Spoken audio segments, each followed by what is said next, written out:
प्रधानमंत्री नरेंद्र मोदी ने आज कहा कि उनकी सरकार ने न्यायिक क्षेत्र में बुनियादी सुविधाओं के विस्तार का काम तेज किया है और भारत में जिंदगी एवं व्यवसाय को आसान बनाने के साथ साथ न्याय में आसानी भी जरूरी है। श्री मोदी ने न्याय प्रतीक्षा में कारागारों में बंद विचाराधीन कैदियों के मुद्दे को न्यायपालिका के समक्ष फिर से उठाया और कहा कि जिला न्यायाधीश इसके समाधान के प्रयासों में तेजी लाएं और इस मामले को अभियान के रूप में स्वीकारा जाए।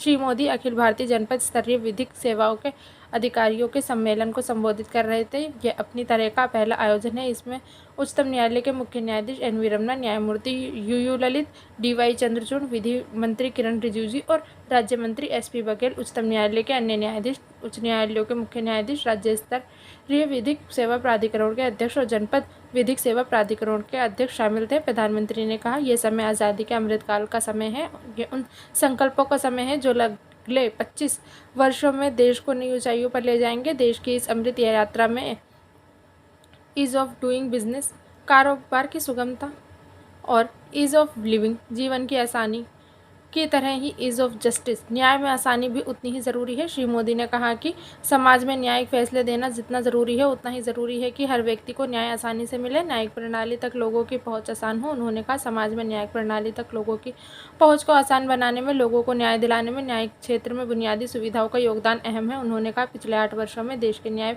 प्रणाली के लिए आधारभूत सुविधाओं को मजबूत करने के लिए तेज़ी से काम हुआ है।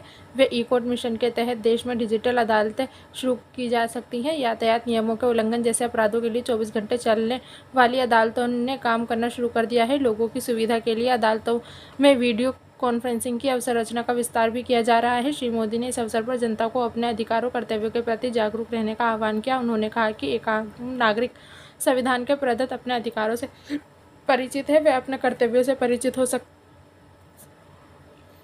उसे संविधान और असंवैधानिक संरचनाओं की जानकारी हो, नियम कायदे और न्यायिक उपचारों की जानकारी हो। इसमें भी प्रौद्योगिकी एक बड़ी भूमिका निभा सकती है। इस अवसर पर प्रधानमंत्री ने निःशुल्क विधिक सहायता के अधिकार पर एक स्वीकृति डाक टिकट का भी अनावरण किया। प्रधानमंत्री ने कहा कि सरकार के नीति निर्देशक सिद्धांतों में जनता के लिए विधिक सहायता की व्यवस्था का समुचित प्राथमिकता दी गई है। इसी संदर्भ में उन्होंने न्याय तक लोगों की पहुँच आसान करने के महत्व को रेखांकित किया। उन्होंने कहा कि सूचना प्रौद्योगिकी और फिटनेक के क्षेत्र में भारत इस समय दुनिया में अग्रणी भूमिका निभा रहा है और न्याय प्रणाली को स्वच्छ बनाने में सूचना प्रौद्योगिकी की महत्वपूर्ण भूमिका हो सकती है। इसी संदर्भ में उन्होंने ई-अदालतों का जिक्र किया। श्री मोदी ने अदालतों में वीडियो कॉन्फ्रेंसिंग जैसी सुविधाओं के समावेश का जिक्र करते हुए कहा, हमारी न्यायिक प्रणाली भारत की न्याय व्यवस्था के पुरातत्व मूल्यों के प्रति प्रतिबद्ध है, साथ ही वे 21वीं शताब्दी वास्तविकताओं को भी स्वीकार करने को तत्पर है।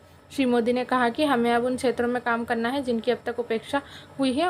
उन्होंने विचाराधीन कैदियों के मुद्दे को एक बार फिर उठाया और इस मुद्दे के प्रति संवेदनशीलता दिखाने बल दिया। उन्होंने कहा कि इस मामले में ऐसे कैदियों को विधिक सेवाएं सुलभ कराने में जिला स्तरीय विधिक सेवा प्राधिकरण उनको उपलब्ध कराने की जिम्मेदारी ले सकते हैं।